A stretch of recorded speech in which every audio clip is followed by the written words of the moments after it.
Truth Espresso, episode 155. Face it, we all would rather sleep in this morning.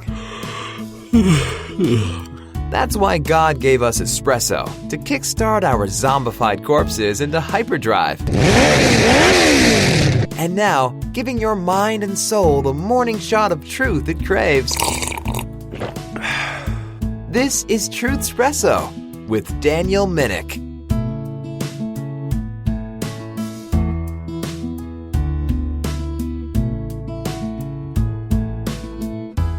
Well, hey there, friends, family, and lurkers alike. This is your host, Daniel Minnick of the Truth Espresso podcast, and I have a really special episode. I know that every episode, of course, is special, but I think episodes where I get to interview someone or be interviewed myself is its own special way special. And so I would like to present for your listening pleasure an interview that I actually got to be on back on November 10th of last year, and it was aired November 15th. And this was an interview that I and actually my own twin brother John, who is the co-author with me of our book, When the Watchtower Knocks, we got to both be interviewed at the same time by Keith Helsley of Quest for Truth. And so my brother got to join in on the podcast action there. And this is the second time that I've been a guest on Quest for Truth, so I will provide a link to both of those appearances in the show notes, but especially a link to the original airing of this interview. On July 17th of last year, my brother John and I released our co-authored book, When the Watchtower Knocks, discussing an encounter with Jehovah's Witnesses. And so we both get to share our experience with Jehovah's Witnesses and with our knowledge of what Jehovah's Witnesses believe. And this interview is packed with really cool information about that. So you get to see some discussion about how Jehovah's Witnesses try to explain that Jesus is not God, and even why they don't believe that Jesus died on a cross. They believe that Jesus died on a torture stake. And there's some interesting tidbits about that, some Bible verses, some history, even some manuscript evidence, and even like how they treat what we would consider communion. They observe it once a year, and it's pretty interesting how they handle that. So this was one really cool interview. So you get to hear both Minnicks here talking about our book, When the Watchtower Knocks, and Jehovah's Witnesses. And so, without further ado, here is our interview, aired November 15th on the Quest for Truth podcast. And both Truth Espresso and Quest for Truth are members of the Christian podcast community from Striving for Eternity Ministries. This is the Life Truth Network.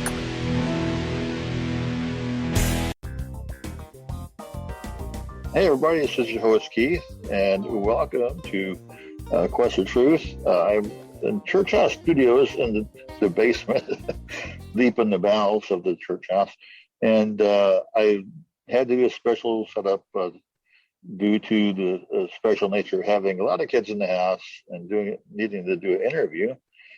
Speaking of that, I will be joined here by Daniel Minnick and his brother John. And we'll be talking about their book. It was released last summer about Jehovah's Witnesses and what to say. I won't have my co-host with me today. He couldn't make it this time of the day. But anyway, let's go ahead and get started. So we'll go ahead and introduce yourselves for Daniel and John. Okay, you want me to go first? This is Daniel. So my name is Daniel Minnick, and I am the host of the Truth Espresso podcast. And as you mentioned, Keith, my brother John here and I released the book When the Watchtower Knocks by Truth Hub Publishing, which is our publishing imprint, on July 17th. And this was based on a conversation that John had with some Jehovah's Witnesses that came to his door about 6 years ago now. And and then I had an interview with him, kind of like what we're doing now, but I interviewed him for a old version of a podcast that I was doing, and we actually tried to interview during a work break in my car before I really understood proper podcasting equipment there. And so the audio quality wasn't really the best, but what we did talk about there, as John relayed his experience, and I asked him questions about it and gave some commentary. And so what we produced from that was some podcast episodes that the audio quality wasn't very good, but the content was worth a book. And so transcribing it, editing it heavily to make it readable, getting rid of some ums and ahs and stuff like that, wordiness. We have a nice readable book to show a genuine encounter with Jehovah's Witnesses. Yeah, and that's one remarkable thing is when you read the book, it reads just like you're having a conversation. And as I was reading, I thought it almost sounded like a podcast, just back and forth dialogue. So that's interesting. I wasn't really aware of that. I guess he started that way. It shows that you can turn podcasts into books, and I've seen things talking about online about content repurposing, and this is a good example of it, how you can reuse content. It's not a very long read. I think I got the Kindle edition, digital, and I read straight through, and it might have took me about 2.5 or 3.5 hours. So it's fairly short read for books as books go, but it's very deep theological stuff in the conversational tone. I think that's a good, my best, takeaway selling point on it is that. But I'll leave it with you. Once you tell us, if John wants to kick in some conversation here and tell us about what happens in the book. Yeah. So John, do you want to introduce yourself and talk a little bit about your encounter there? Okay. My name is John Minnick. I'm Daniel's Minnick's twin brother. I'm supposedly 2 minutes younger than he is. So in some ways I kind of look to him like an older brother in that sense. But yeah, Daniel got into apologetics maybe a couple years before I did. And he was always trying to tell me that I should get into it, but I was always refusing, telling him that I'm just not good at memorizing verses. Maybe I'm just not as interested as he is in it. However, in, I believe, February of 2015, we were both working at the same company, and all of a sudden, Daniel just sent me some audio copy of like James White's lecture on the doctrine of the Trinity. And I started listening to it and I'm thinking, hey, this is better than just working in silence. So he started sending me more stuff, including James White's lecture on Jehovah's Witnesses. And we were listening to that along with some other lectures and debates. And we just did that for like 3 months, and later all of a sudden in the summer, I think it was August 1st, while I was living in the apartment, a Jehovah's Witness knocked at my door, and I had never really engaged with a Jehovah's Witness, and prior to those 3 months I didn't even think much about the doctrine of the Trinity. I didn't know much about what Jehovah's Witnesses believe, but just in those 3 months I had all this stuff fresh in my mind. So when he visited me this Saturday afternoon, I was kind of nervous about engaging with him, but I decided to break the ice with him. And well, we chatted for like 3.5 hours on all kinds of subjects, and they're all in that book.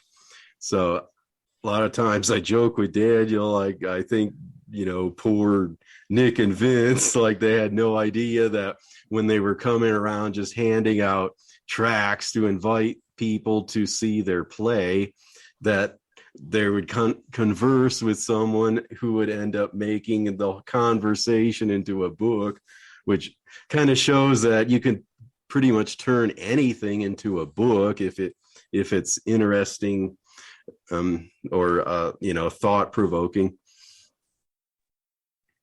Yeah, I think you guys did a pretty good job of being thought provoking. Like I said, you combine some heavy theological things there in your ordeal.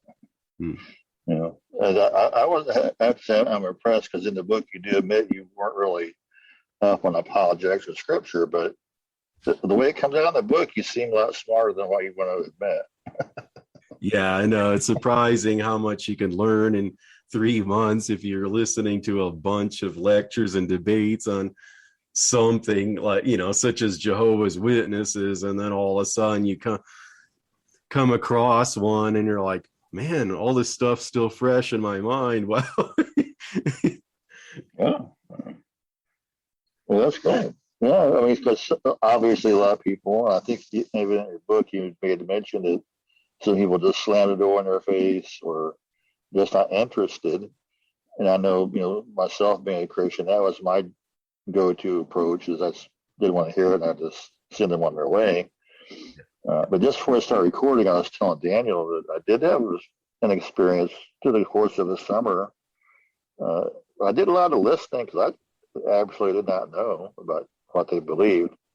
And it was kind of education, just listening to their not quite accurate doctrine.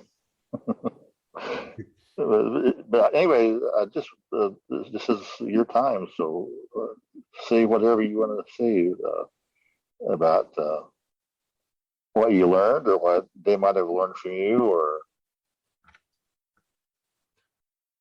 I mean, I gathered from the book that Daniel wasn't a part of this original encounter.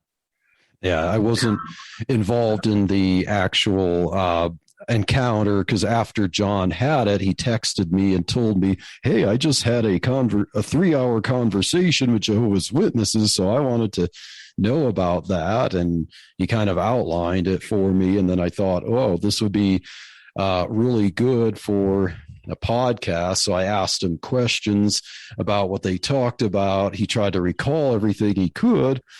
And then they told him that, like, as we put in the last chapter of the book, they told him, and he arranged to have them visit him again in 2 weeks. And I really wanted in on this. So I came over to his apartment. I brought some books, like basically like Greek New Testament and like everything apologetic I could think of, and had a list of verses like, the Septuagint cross-referencing with the New Testament, like all this stuff that I knew James White would use. And then, yeah, they never showed up, like not that day and not any day afterwards. So I figured they probably mentioned to the elders at the Kingdom Hall there about their encounter, and probably asked about showing up again. And then the elders probably asked them what the encounter was like. And since John showed some knowledge of it, they probably told him, yeah, you probably shouldn't go back there. You're on the list. Yeah. So they probably, John, I know, joked that, how, I don't know if you ever heard of James White's lectures on Jehovah's Witnesses about how they have their ministry maps, and their maps will X houses that have active opposers. So someone who's talked with a Jehovah's Witness who demonstrates knowledge of the Bible, that okay, they'll X a house on their maps to show, okay, don't return to this house, avoid this house. And so John joked to me about, like, yeah, when he moved out of the apartment, he did them a favor because they probably have that apartment number X'd on their ministry map. So the new tenants probably won't have to worry about Jehovah's Witnesses visiting them. Yeah. I did notice in the book you actually gave the apartment number. I thought, wow, you're awful brave to publish that. And then now we moved since then. Okay. Yeah, I mean, of course, I didn't mention the address or the name of the apartment, so Okay. yeah. But like, now, what is some of the key areas that you recall that the Jehovah Witness might talk to somebody about? Like the Trinity, obviously, they believe in a different type of a Jesus than typical Christians do.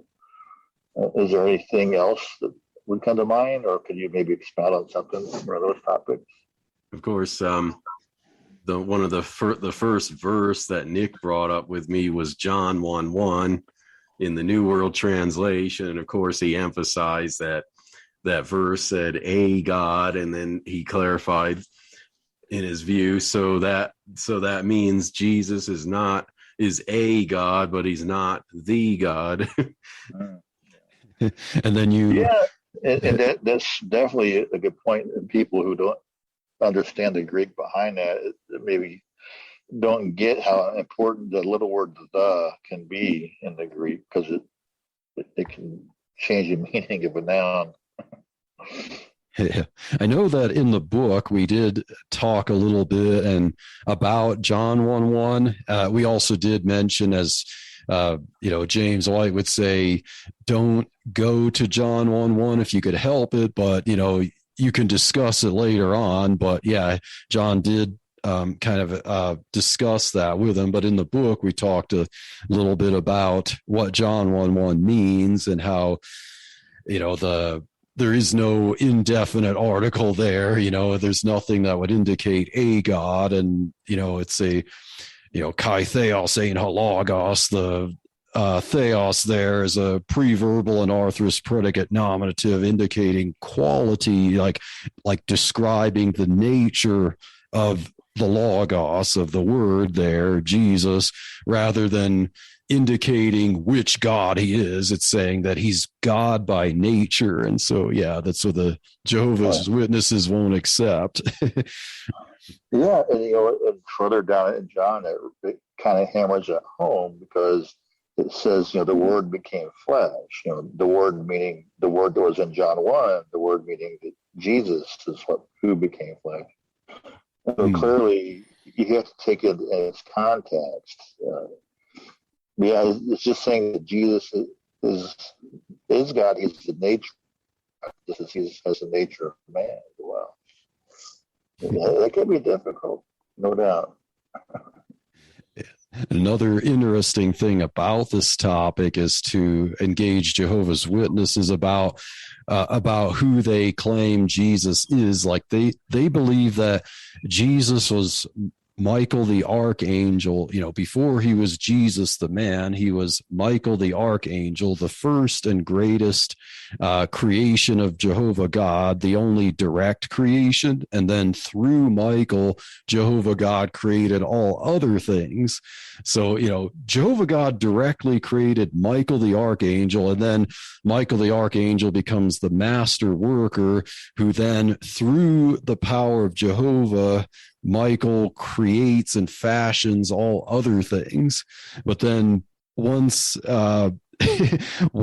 Jesus of Nazareth is conceived in the womb of Mary, Michael the Archangel poofs out of existence, basically. So they don't really have a doctrine of incarnation the way we understand it. So they don't believe that Jesus was one person with two natures. Basically, Jehovah God destroyed Michael and created the human Jesus. So when Jesus was on the earth, he was just a human being, not an angel and a human, just a human. The first creature disappeared, a new creature's created. So then you have Jesus, the human, on earth for 33 and a half years. And then in chapter 3 of the book, we talk about John talks with the Jehovah's Witnesses about the resurrection that wasn't, because they don't really have a biblical understanding of resurrection. So in their understanding, the human Jesus dies, then Jehovah God recreates the spirit creature, Michael the archangel, and not raising him in the body that died. The body that died is still dead there, and God just recreates a spirit creature. So then I'm sure you'll have questions then about, well, then what about Thomas asking about the print of the nails if this really isn't the body that died? Yeah, it's pretty interesting there. There's some explaining to do with that. And clearly in those verses and chapters between the resurrection and the ascension and the clouds, Jesus has definitely been seen among men, walked among men, eaten meals with men, being touched and examined by men. It's pretty clear. And I thought I joked in the book, like, I asked what exactly in their view is the purpose of Michael the archangel if Jehovah has to destroy him to create Jesus. Like, why didn't he just create Jesus and leave Michael the archangel alone? And like when Jesus died, why did he it can make more sense that after Jesus died, he recreated Michael the archangel, but why did he have to destroy Michael the archangel to create Jesus? And if so, I asked, what exactly is the role of Michael the archangel if we don't need him for 33 and a half years? And it's not even the same Michael as before. It's Michael 2.0. Yeah, it's pretty interesting. Yeah. And so it's an interesting discussion with Jehovah's Witnesses. I know that John did when he was asking them questions about, Jesus told his disciples when they were afraid, he said, does a spirit have flesh and bones as you see me have? And Nick there, didn't really get the whole point of that, as if Jesus is saying, as you see me have, like their senses don't really describe what's actually happening there. Like they see this body, but it's not the real body that died. So as you mentioned, Keith, Jesus ate fish with the disciples after his resurrection, but how can a spirit creature do that? And what's the point of that? And as I mentioned, Thomas, says, except I see the print of the nails in his hands and thrust my hand in his side, I won't believe. And then, so Jesus then appears and shows he shows these wounds to Thomas and says, be not faithless, but believing.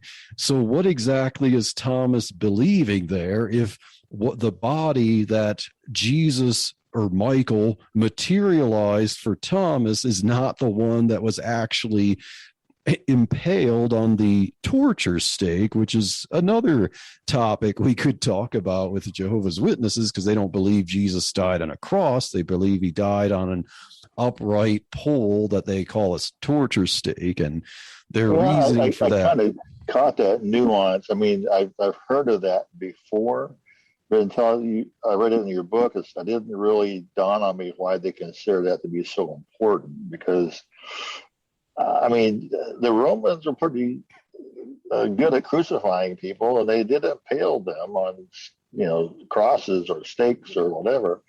But either way, to me, it's splitting hairs on terminology. But it really ends up being important why they consider it to be a stake. Yeah, the reason for that, of course, is to make a point of contention to pit them against mainstream Christianity. So technically it isn't, a hill to die on, but they make it a hill to die on because they want to show, you've been duped, you're wrong about this. And so if they can convince you about that, you ask the question, well, what else am I wrong about? These guys are right about this, so they must be right, the right organization to join. But the torture stake idea, their argument is that the Greek word stauros, which we see translated as cross in our Bibles, technically originally just means a upright polar stake, a long piece of wood. And that's technically true, but that doesn't mean that the definition of words and their connotation doesn't change over time. Because so the Romans, when they would crucify people, they could have these starosses sticking out of the ground. Sometimes someone might carry the staros. Sometimes they might have one already there, and then they can just put someone on it. But the staros there could actually refer to the whole structure, the whole instrument of impalement, including the crossbeam, or as the Roman Antiquities document explains, the patibulum. So, you might have a criminal have to be paraded through the streets in humiliation as the Romans would whip them as they're carrying this patibulum, the crossbeam, across their shoulders, and then they would be led up to the stake and be attached to that stake. So the Jehovah's Witnesses make a big issue of that, but there's definitely scriptural evidence that the staros included a crossbeam, because it's, I don't have the references, but maybe I do in some of my notes, but okay, actually I do. So Luke 23:33 describes how the criminals were one on his right hand and the other on the left. Sure, that doesn't prove it, but that's one line of evidence. The Matthew 27:37 mentions that the inscription that says this is Jesus of Nazareth, the King of the Jews, was set up over his head, not over his hands. And then, of course, John 20:25, where Thomas says, "Except I shall see in his hands the print of the nails," plural, the plural genitive there, "and put my finger into the print of the nails," plural. But if you look at Jehovah's Witness literature, you'll see the paintings or cartoon-ish images of Jesus with his hands above his head, with one nail through both of his hands, attaching it to the stake. But, Thomas said the print of the nails, plural, so one nail in each hand.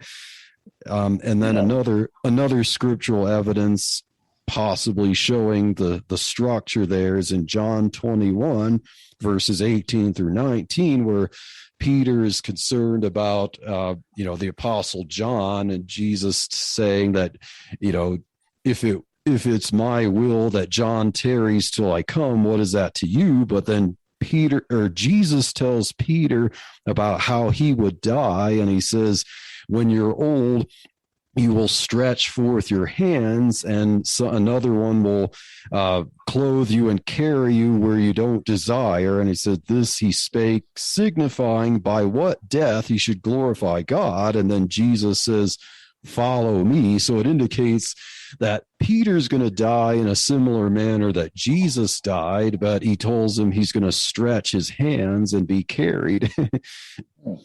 Yeah, and it seems to me that the image of the cross is not something new, that people in the first couple of centuries clearly knew about it, and there were imagery of that in people's grave sites and things.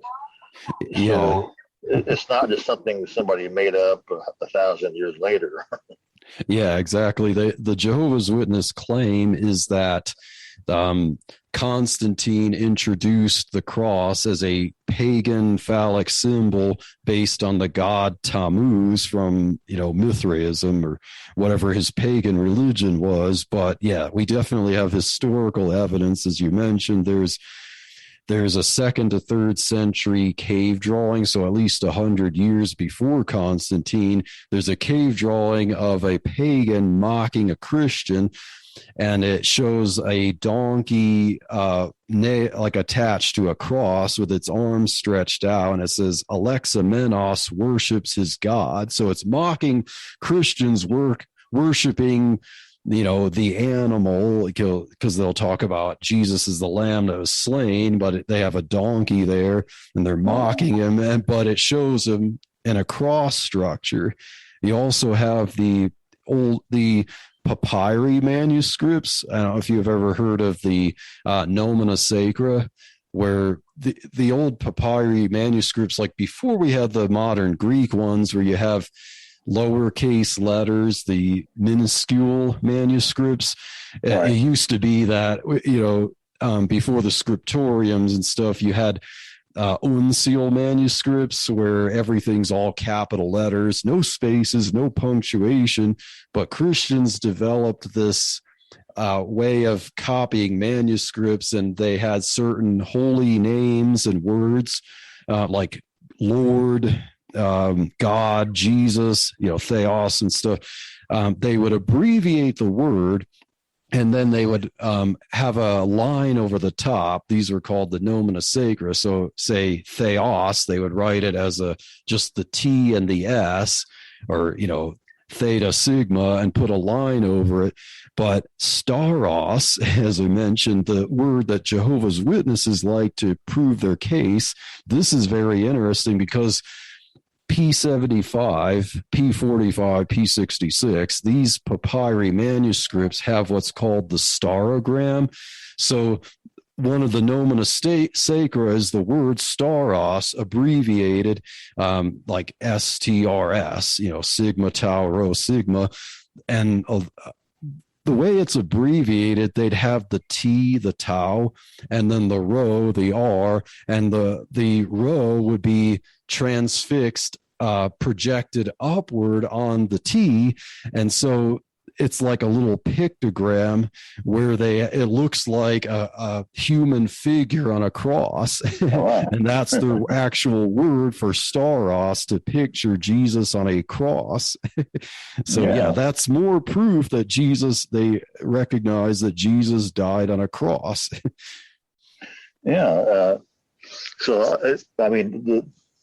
What was my train of thought is, the bottom line is it's kind of splitting hairs over terminology, but there really is more evidence that it really was a cross than just a stake. The only point I can maybe say on their behalf is that whether, honestly, if it's a cross, it can't take days for someone to die on the cross. And of course, Jesus died within a matter of hours.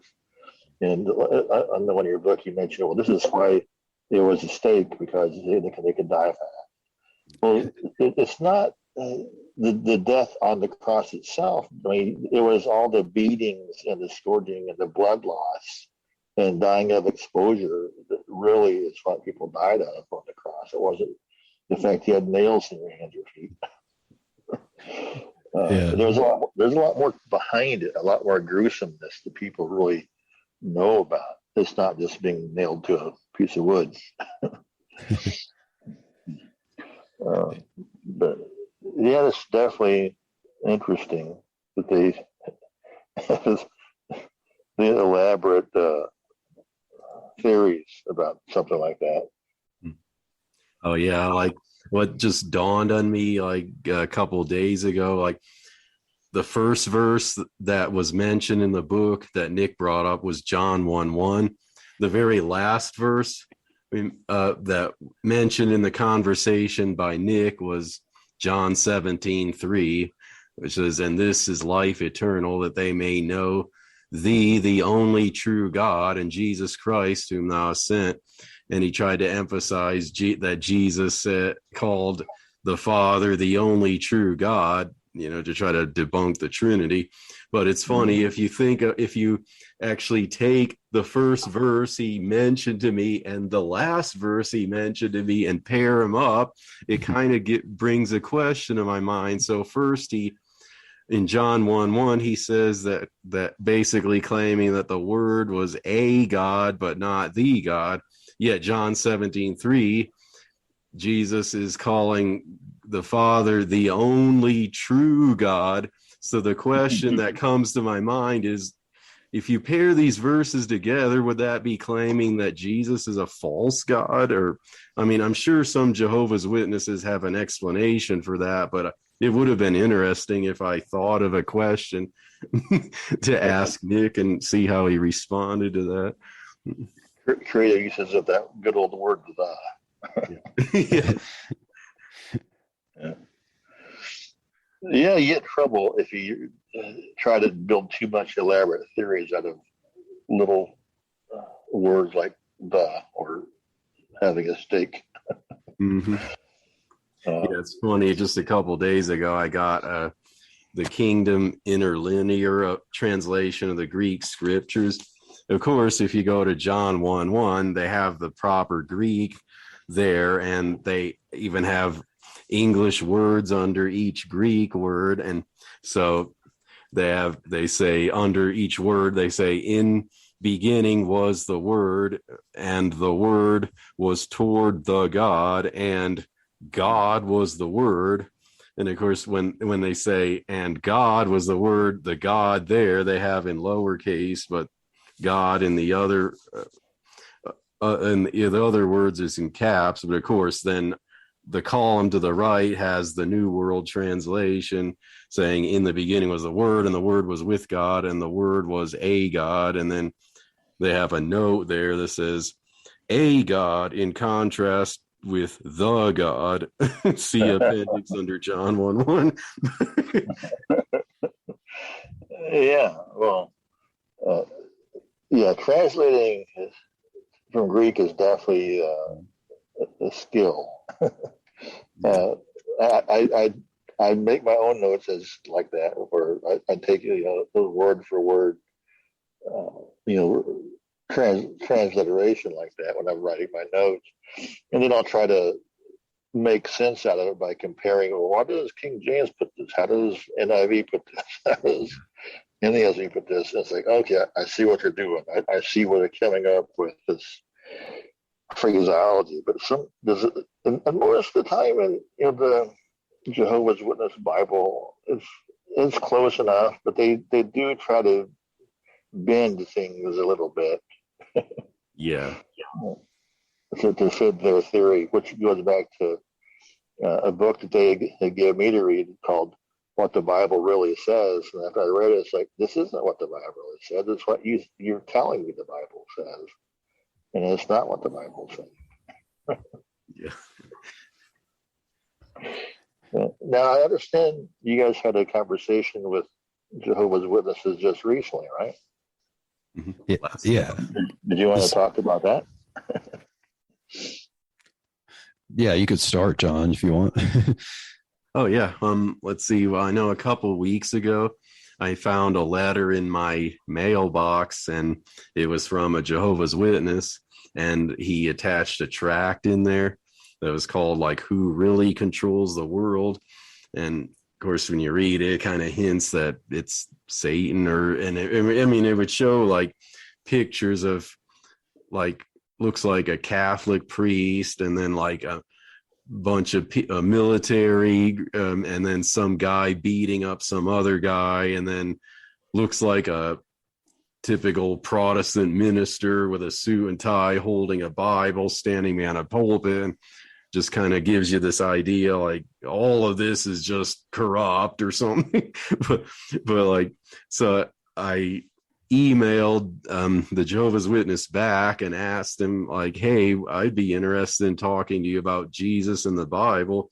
Would you like to schedule a time? At first I offered that they can come to my house. I was like, hey, I've never been sick during the pandemic. I live all by myself. I have no kids or pets.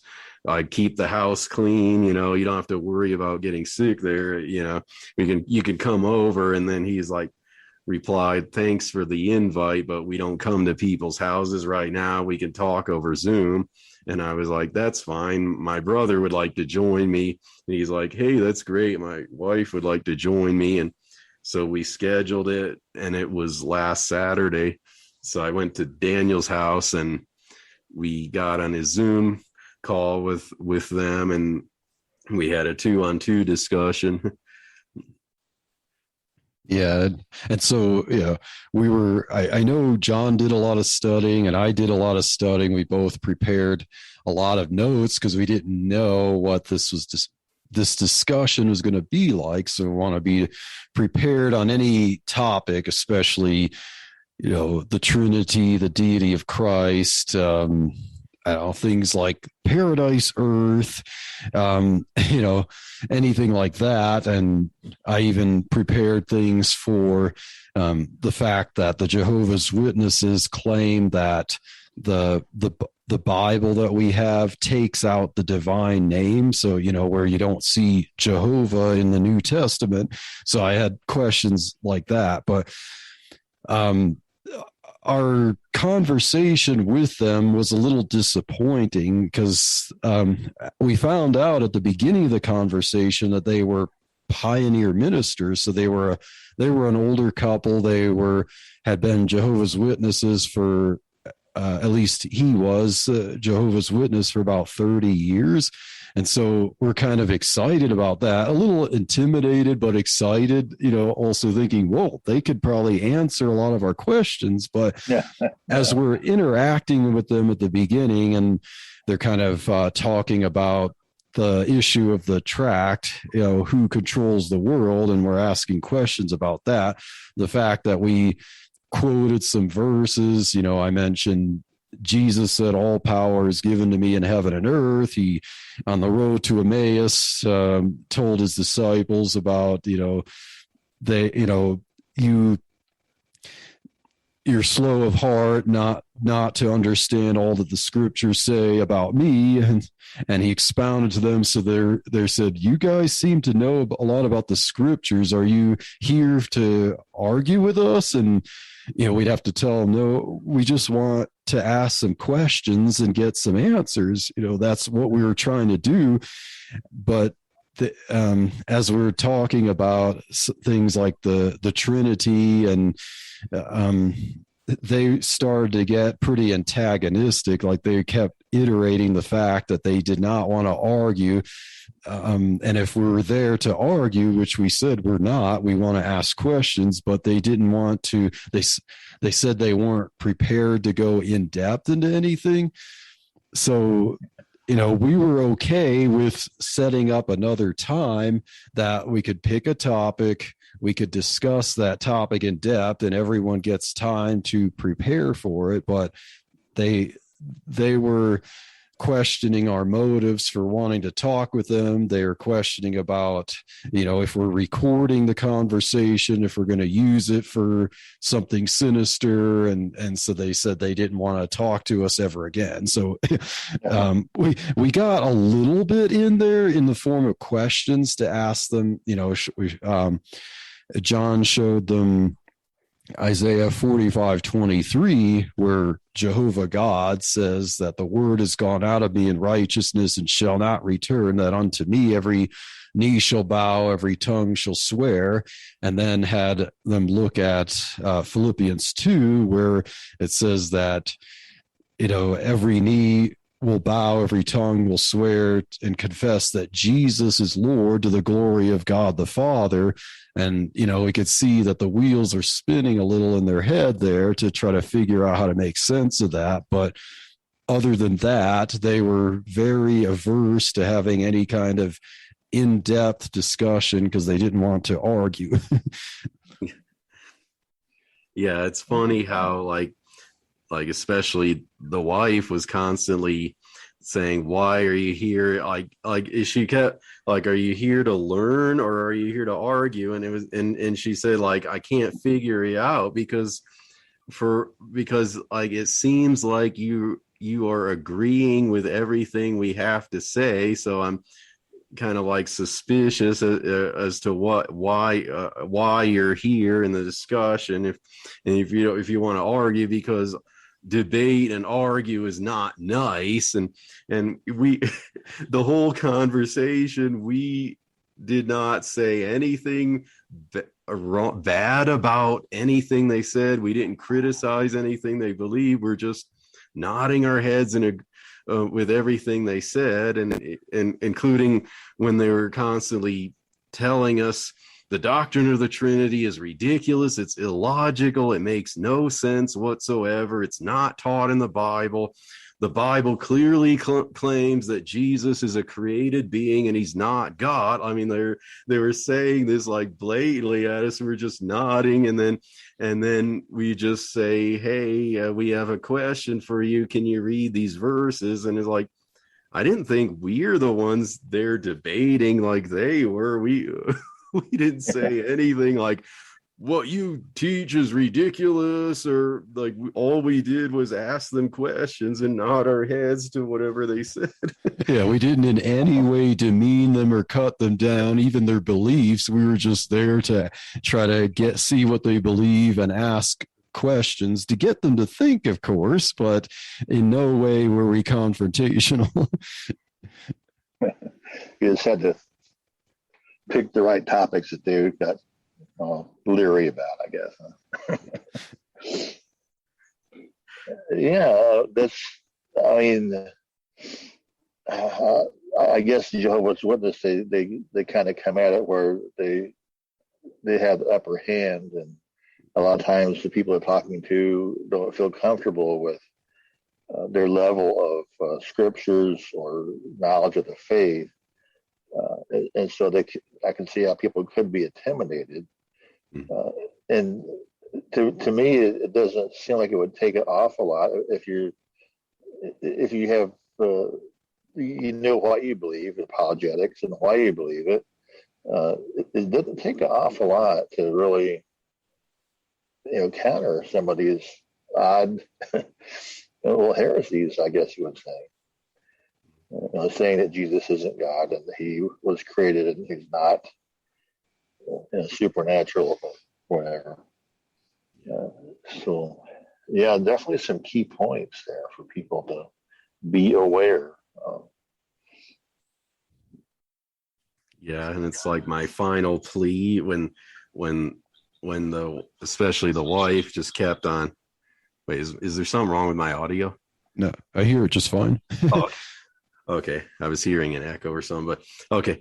Yeah, so like my final plea in the call was like when the wife was like keep on acting like suspicious about our motives and saying that debating and arguing is not nice, and then I plead about like just want to know because I'm excited but that you're all pioneer ministers, and I just want to I have a bunch of questions and I just want to ask you so I can find out what your view believes about this stuff, and then I plead about how like we need to like debate and arguing, or if you want to call it that, is how people learn things. Like if there's people are having a conversation about different views about religion, maybe you're wrong, maybe we're wrong, maybe we're all wrong, but it's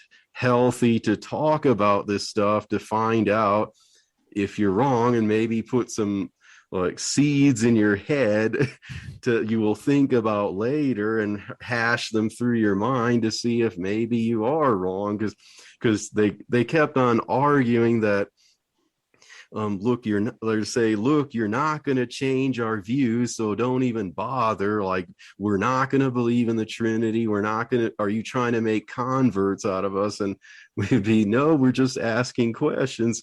And then I told them in my final plea, like, I know you're not going to convince us, and we're not going to convince you this very day. The whole point is just to ask questions and learn from each other and be able to think about what we said later. And if we're wrong, and if you're wrong, so be it. But the only way you can be converted is to challenge each other and not just blind faith, basically. Yeah. And I mean, just because even if assuming they had the correct stance on the argument, if you were to say, well, the scripture here says this, well, what do you think about that? Because you're not challenging, you're just saying, I have a question. The scripture seems in conflict with what you said, or maybe I don't understand, trying to, be mild about it. Yeah. And I can whenever there's conflicts, I can see how they might be defensive, but just to approach that way could be helpful.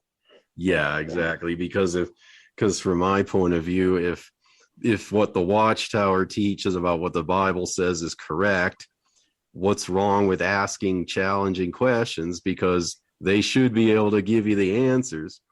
And if they can, then that would give me a reason to convert to what the Watchtower teaches. But if the Watchtower can't give me the answers, then I really don't have a reason to convert. Like, that's the whole point in asking those challenging questions. Yeah.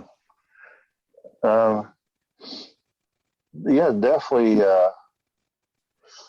It just seems to me that just a little bit of sound scriptural teaching can go a long way. If nothing else, with the exchange of ideas and dialogue. So at some point, as you say, they can say, well, you're not going to change our mind. Well, that's fine. Then I guess our work here is done. And so is yours. But and maybe you could put a stone in the shoe, as the saying goes, to give them something to think about at some later point. So you never can tell what's going to come from that. Yeah, and I think that that COVID has wreaked havoc on the Watchtower's evangelistic efforts, since they still don't knock on, I don't know if they knock on houses around your area right now, but it seems like they don't knock on houses anymore. They're still kind of as if it's March 2020 and they don't visit people's houses. They just mail out literature and do Zoom calls. And if they're not willing to really have an in-depth dialogue, it seems like the Jehovah's Witnesses are kind of getting a little break from their service ministry, where it used to be putting in hours knocking on doors. Now they're mailing out literature. I think they're kind of growing cold there and more antagonistic, and just doing their duty and hoping that, maybe the typical Jehovah's Witness now hopes that no one replies. They just do their duty, because I told my wife, I told John, after our dialogue with the couple there, that, what do they expect?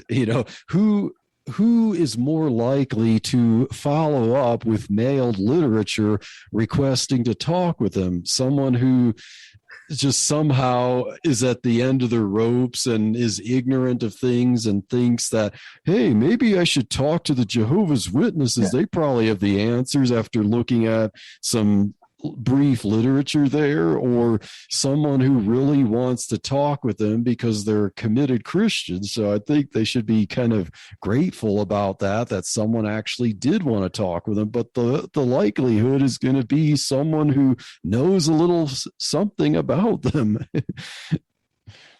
Yeah, I guess Christians could take a page from that book that, it's the face-to-face the contact, where we can really convey the message of Christ, whether we meet together, at a church gathering, or whether we do our own knocking on doors. So, I don't think Christians do enough of that. Whenever I was a young kid, they used to do it a lot more. Just dealing with those knocks on the door from Jehovah Witness or even Mormons don't have to be intimidating. They certainly cannot. And I would highly recommend folks who listen to go out and grab your book, because they're freely available, not freely available on Amazon. You got to pay a little bit of money for it. Yeah, it's not very expensive. You go to Amazon and you look for When the Watchtower Knocks. You can get the Kindle edition for I believe $2.99. Or that's what I paid for it. It's like $8 something for the hardcover and $2.99 for the digital. Yeah, so $8.99 for the the paperback and $2.99 for the Kindle edition. That's pocket change. And you mentioned, Keith, there's a lot in there in that short book. There's a lot of doctrine, there's a lot of topics, and it's a real engaging conversation with Jehovah's Witnesses. So it's not, as I say in the back cover of the book, it's not a textbook about what they believe. You find out what they believe by reading an actual conversation with them. So it's kind of boots on the ground, conversational reading. So I think that's a good a good reason to get the book. Yeah. Now, as an additional note, if people do want to find out what Jehovah's Witness and others believe, Andrew Rappaport has a book called What Do They Believe? And it gives a really quick rundown in about, I think, 200 or 300 pages about 5 major religions side by side. So if you want a crash course on what they believe, that's a good resource. But your book is still, like I said, very conversational read. I would recommend it, highly recommend it to anybody. Now, we've been going for quite a while. There's other stuff in the book. like they believe in the 144,000 are only going to make it to heaven. And they believe other things about what heaven and hell will be like. And I know there's more that we could go on. Did you want to cover any of those, or we could just tie us up and you can tell folks where to find you guys online? Or Oh yeah, I could briefly talk about the 144,000, because I mean a lot of Christians might not understand their teaching on that. It isn't to say that there's only 144,000 Jehovah's Witnesses. At least that's what their teaching used to be in their early days, but as their ranks grew, they kind of had to change their doctrine. Basically the 1930s there to accommodate their growing ranks. So the 144,000 are what's called the anointed class, or the Christ class. So Jesus is one of the 144,000. So it's Jesus and then the other 143,999 Jehovah's Witnesses, who are the special anointed class. They are the members of the new covenant. So anything in the New Testament that's addressed to people in the new covenant, it's really written only to them. They are the direct partakers of the new covenant promises, and yes, you said, Keith, they're the only ones who go to heaven. However, there are many other Jehovah's Witnesses, and those are called the great crowd, and the great crowd are the ones who will go to the paradise earth. So, if you see Jehovah's Witness talking about you can live forever in paradise, they're mostly talking about the typical convert to the Watchtower. Because there's a new heaven and a new earth. Yeah, as Revelation talks about. Yeah, well, they believe that those in the new covenant, the anointed class, the special ones who are most likely who live near the headquarters and do higher up work there, they're the ones who go to heaven. The rest go to the paradise earth.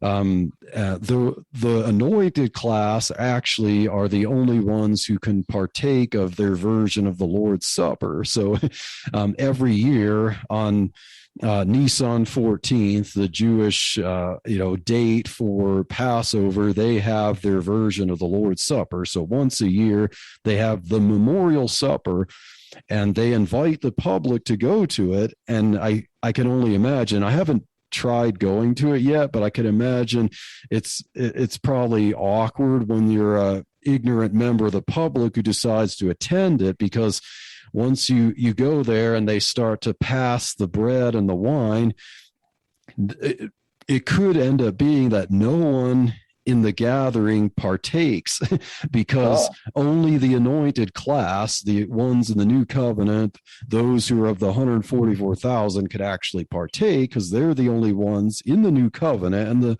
memorial supper is only for those in the new covenant. The great crowd are not in the new covenant, but they receive some of the blessings of the new covenant by virtue of being associated with the anointed class. So the great crowd basically looks to the anointed class as their superiors and their kind of bridge to Jehovah God. And so as the elements are passed in the memorial supper, no one partakes who's not in the anointed class. So if you're someone who's curious, you go there, you might be scowling, wondering, why are we passing this bread and wine around? Just the plate or the basket gets passed from hand to hand to hand. No one's grabbing anything. And it's kind of like, let's thank the Lord for, the blessings of the new covenant. But no, they bake this bread and they have this wine and no one's actually partaking. If this is really weird, I don't know whether I should or not, but I guess not. I asked Jehovah's Witness I was speaking to at one time about, well, how do you know that you're going to heaven? How do you know you're one of his 144,000? Well, we really don't. Like, then how do you know to take, like you said, communion? And he's like, well, isn't it better, don't you think, that we're all in the new earth? We're in the new paradise. Like, well, yeah, I suppose so, but that's not what the Bible teaches. I said, now, explain to me where it says 144,000 and it says Jewish men who have not yet been with a woman. Yeah. So you're saying you're Jewish and you're not married? Because that's who the 144,000 are. It says very clearly right there.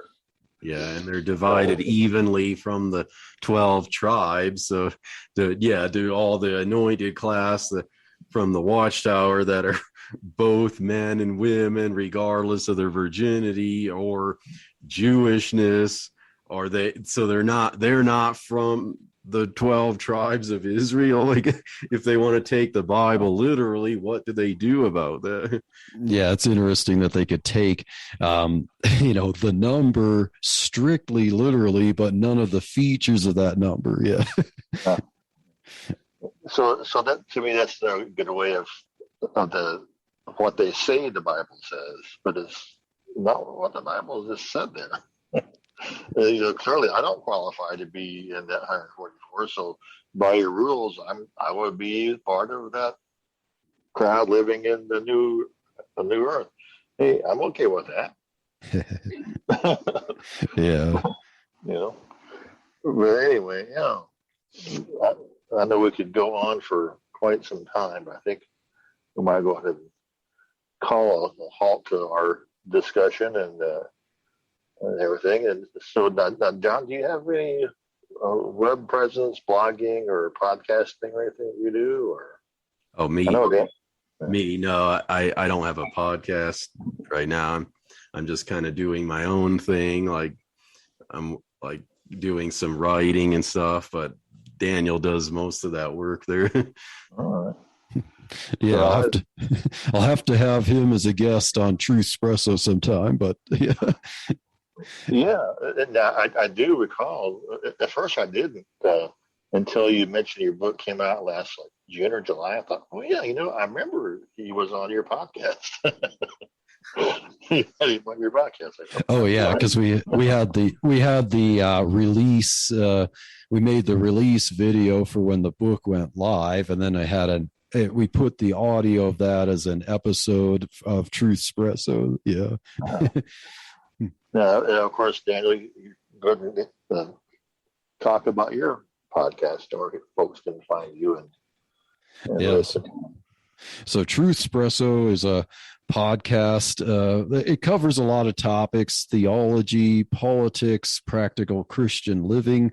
My wife is currently, a frequent co-host with me, and we just finished a series talking about biblical marriage, and even just released episodes recently talking about like the biblical definition and grounds of divorce. So we have a lot of good stuff there. We have a lot of episodes talking about abortion, And yeah, I have a series talking about comparing Jesus to superheroes, as you can learn from church history, the wrong ideas about Jesus compared to superheroes. And so, yeah, you can learn about the hypostatic union by comparing them to comic books. So, yeah, lots of different topics on Truth Espresso there. That's my podcast. You can find it on any of your podcast catchers, Google Podcasts, Apple Podcasts, so on, or go to truthspresso.com. I also have a website called truthhub.org, which is basically kind of my publishing website that will also include a reference to Truth Espresso. But yeah, those are my websites. And so I hope that you all will check out Truth Espresso, Truth Hub, and look at the book that we're talking about, When the Watchtower Knocks. All right. And it's been nice to talk with both of you on the podcast today.